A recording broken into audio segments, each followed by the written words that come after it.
The Blue Cross by G.K. Chesterton. From the Innocence of Father Brown. Part 3.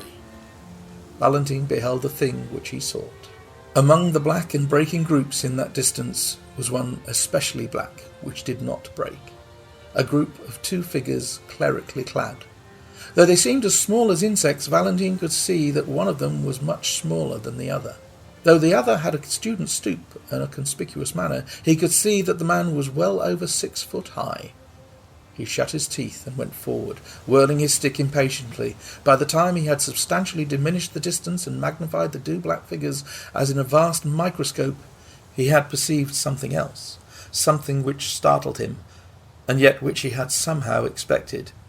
Whoever was the tall priest, there could be no doubt about the identity of the short one. It was his friend of the Harwich train, the stumpy little cure of Essex, whom he had warned about his brown paper parcels.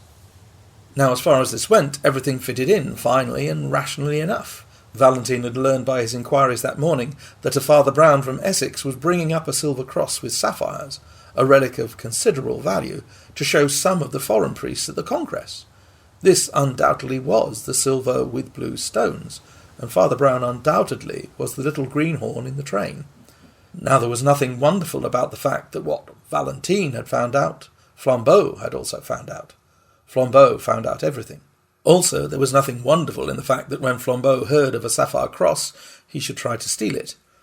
That was the most natural thing in all natural history. And most certainly there was nothing wonderful about the fact that Flambeau should have it all his own way with such a silly sheep as the man with the umbrella and the parcels. He was the sort of man whom anybody could lead on a string to the North Pole. It was not surprising that an actor like Flambeau, dressed as another priest, could lead him to Hampstead Heath.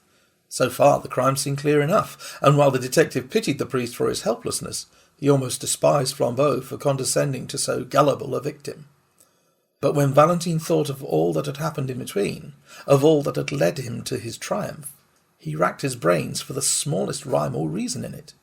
What had the stealing of a blue and silver cross from a priest from Essex to do with chucking soup at wallpaper? What had it to do with calling nuts oranges, or with paying for windows first and breaking them afterwards? He had come to the end of his chase, yet somehow he had missed the middle of it. When he failed, which was seldom, he had usually grasped the clue, but nevertheless missed the criminal. Here he had grasped the criminal, but still he could not grasp the clue. The two figures that they followed were crawling like black flies across the huge green contour of a hill. They were evidently sunk in conversation, and perhaps did not notice where they were going, but they were certainly going to the wilder and more silent heights of the heath. As their pursuers gained on them, the latter had to use the undignified attitudes of the deer-stalker to crouch behind clumps of trees, and even to crawl prostrate in deep grass. By these ungainly ingenuities, the hunters even came close enough to the quarry to hear the murmur of the discussion, but no word could be distinguished except the word reason, recurring frequently in a high and almost childish voice. Once, over an abrupt dip of land and a dense tangle of thickets, the detectives actually lost the two figures they were following. They did not find the trail again for an agonizing 10 minutes, and then it led round the brow of a great dome of hill overlooking an amphitheatre of rich and desolate sunset scenery. Under a tree in this commanding yet neglected spot was an old ramshackle wooden seat. On this seat sat the two priests, still in serious speech together. The gorgeous green and gold still clung to the darkening horizon, but the dome above was turning slowly from peacock green to peacock blue, and the stars detached themselves more and more like solid jewels. Mutely motioning to his followers, Valentine contrived to creep up behind the big branching tree, and standing there in deathly silence, heard the words of the strange priests for the first time. After he had listened for a minute and a half, he was gripped by a devilish doubt. Perhaps he had dragged the two English policemen to the waste of nocturnal heath on an errand no saner than seeking figs on its thistles. For the two priests were talking exactly like priests, piously, with learning and leisure, about the most aerial enigmas of theology. The little Essex priest spoke the more simply, with his round face turned to the strengthening stars. The other talked with his head bowed, as if he were not even worthy to look at them. But no more innocently clerical conversation could have been heard in any white Italian cloister or black Spanish cathedral. The first he heard was the tale of one of Father Brown's sentences, which ended, "What they really meant in the Middle Ages by the heavens being incorruptible." The taller priest nodded his bowed head and said, "Ah yes, those modern infidels appeal to their reason. But who can look at those millions of worlds and not feel that there may well be wonderful universes above us, where reason is utterly unreasonable?" "No," said the other priest. "Reason is always reasonable, even in the last limbo, in the last borderland of things. I know that people charge the Church with lowering reason, but it is just the other way. Alone on earth, the Church makes reason really supreme. Alone on earth, the Church affirms that God himself is bound by reason." The other priest raised his austere face to the spangled sky and said, "Yet who knows if in that infinite universe—" "Only infinite physically," said the little priest, turning sharply in his seat, "not infinite in the sense of escaping from the laws of truth." Valentine, behind his tree, was tearing his fingernails with silent fury. He seemed almost to hear the sniggers of the English detectives whom he had brought so far on a fantastic guess, only to listen to the metaphysical gossip of two mild old parsons. In his impatience, he lost the equally elaborate answer of the tall cleric, and when he listened again, it was again Father Brown who was speaking. "Reason and justice grip the remotest and the loneliest star. Look at those stars. Don't they look as if they were single diamonds and sapphires? Well, you can imagine any mad botany or geology you please. Think of forests of adamant with leaves of brilliance. Think the moon is a blue moon, a single elephantine sapphire. But don't fancy that all that frantic astronomy would make the smallest difference to the reason and justice of conduct. On plains of opal, under cliffs cut out of pearl, you would still find a notice board. 'Thou shalt not steal.'" Valentine was just in the act of rising from his rigid and crouching attitude and creeping away as softly as might be, felled by the one great folly of his life. But something in the very silence of the tall priest made him stop until the latter spoke. When at last he did speak, he said simply, his head bowed and his hands on his knees, "Well, I think that other worlds may perhaps rise higher than our reason.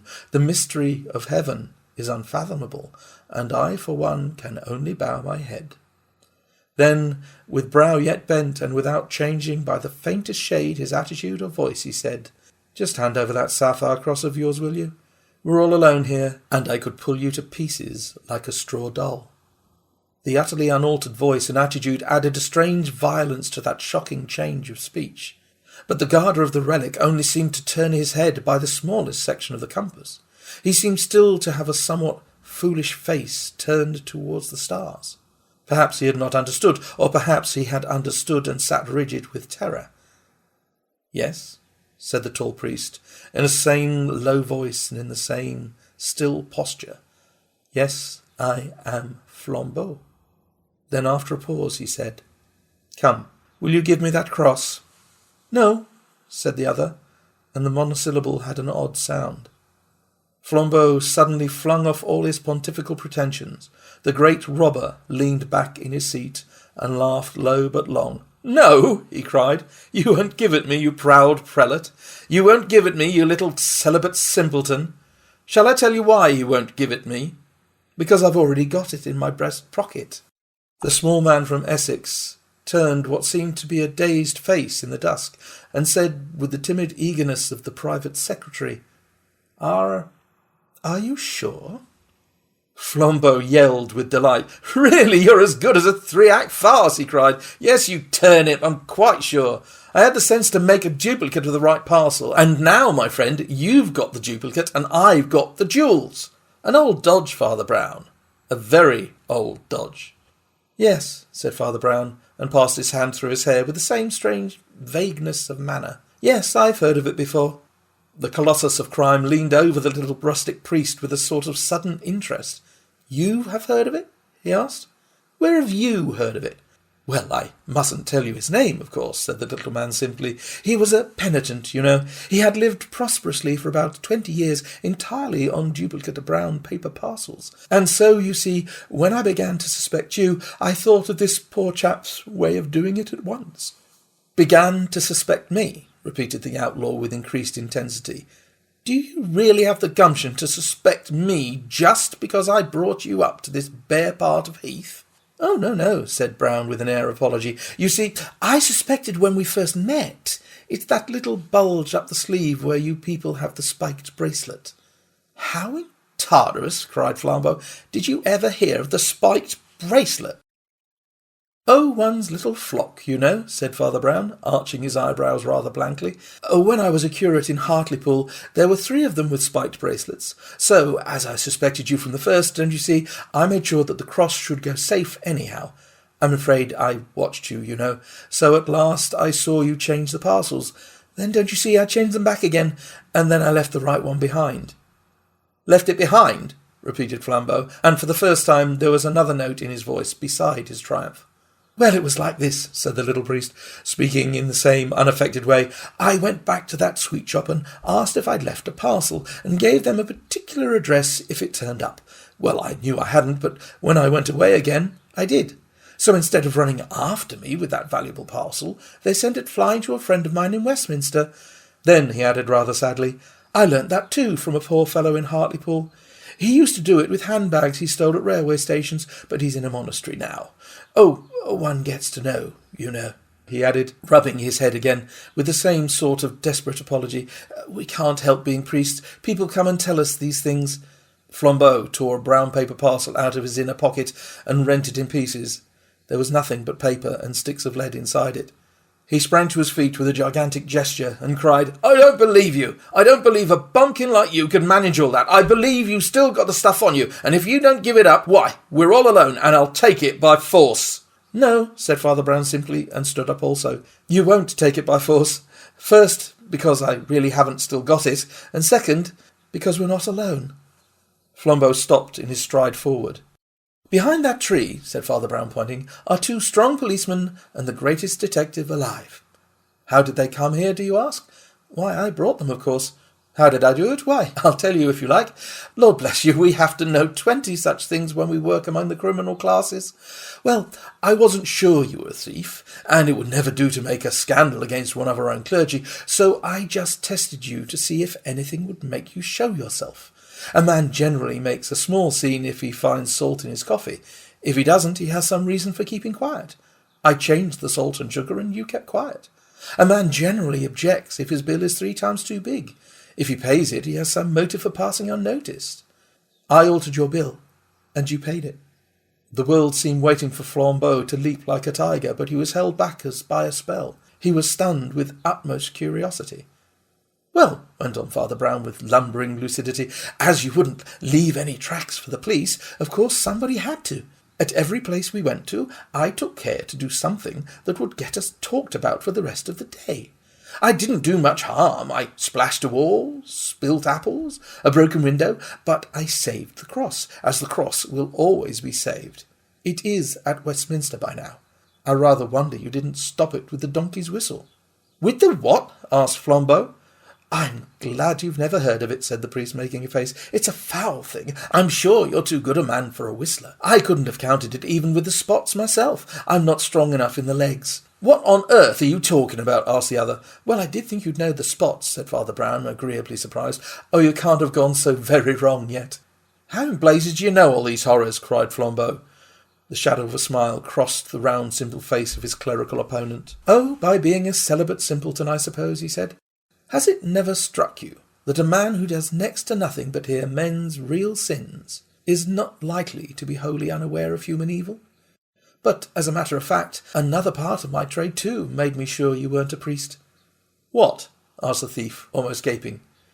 "You attacked reason," said Father Brown. "It's bad theology." And even as he turned away to collect his property, the 3 policemen came out from under the twilight trees. Flambeau was an artist and a sportsman. He stepped back and swept Valentine a great bow. "Do not bow to me, mon ami," said Valentine with silver clearness. let us both bow to our master." And they both stood an instant uncovered, while the little Essex priest blinked about for his umbrella.